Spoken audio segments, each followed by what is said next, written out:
ബിസ്മില്ലാഹിർ റഹ്മാനിർ റഹീം. സാധുക്കളെ സ്നേഹിക്കുക എന്ന് പറഞ്ഞാൽ വലിയ പുണ്യ. അതിൻ്റെ വണ്ണവും വലിപ്പൊക്കെ നാളെ ആഖിറത്തിൽ തിരിയും. ബഹുമാനപ്പെട്ട ഇബ്നു ഉമർ റളിയല്ലാഹു അൻഹുമാ അന്നഹു ഖാല റസൂലുള്ളാഹി സ്വല്ലല്ലാഹു അലൈഹി വസല്ലം ലികുല്ലി ഷൈഇൻ മിഫ്താഹ്. എല്ലാ ഷൈഇനും ഒരു താക്കോലുണ്ടാവും. വമിഫ്താഹുൽ ജന്നത്തി ഹുബ്ബുൽ മസാകീൻ വൽ ഫുഖറാഇ സ്വാദിഖീന സ്വാബിരീൻ.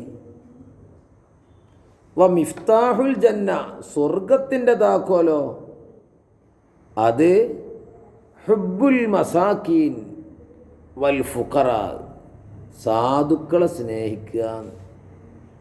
അസ്വാദിഖീന അസ്വാബിരീൻ, സത്യസന്ധന്മാരായ നല്ല ക്ഷമയുള്ള നല്ല തഖ്വയുള്ള സാധുക്കളെ സ്നേഹിക്കുക.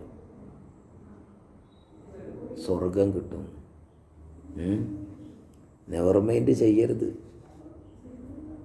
നമ്മൾ പല സമയത്തും അവരെ മൈൻഡ് ചെയ്യാതിരിക്കും.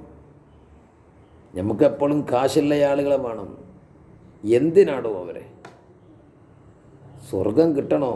സാധുവിൻ്റെ കൂടെ നടന്നോ. ഹും ജുലസാഉല്ലാഹി യൗമൽ ഖിയാമ, സത്യസന്ധരായ ക്ഷമയുള്ള സ്വാലിഹീങ്ങളായ സാധുക്കൾ നാളെ അള്ളാഹുവിൻ്റെ ഇഷ്ടക്കാരാണ്, അള്ളാഹുവിൻ്റെ സ്നേഹിതന്മാരാണ്, സുഹൃത്തുക്കളാണ്, അടുപ്പക്കാരാണ്. മാഷാ അല്ലാഹ്. അതെന്താ അങ്ങനെ? മറ്റേ മുതലാളിമാരെന്ന് പറഞ്ഞാൽ ഇഷ്ടംപോലെ സമ്പത്ത് കൊണ്ട് പലതും ചെയ്തിട്ടുണ്ടാവുകയും ഇഷ്ടം പോലെ വിചാരണ ഉണ്ടാവും. ഇവർ സാധുക്കളിൽ ഒന്നുമില്ലല്ലോ. ഉള്ളത് കൊണ്ട് കനാഴത്തും കൊണ്ട് നടക്കുകയല്ലേ, ക്ഷമിച്ച് പുറത്ത് ആരോടും പറയാതെ. അതിന് വലിയ കൂലിയനല്ലേ.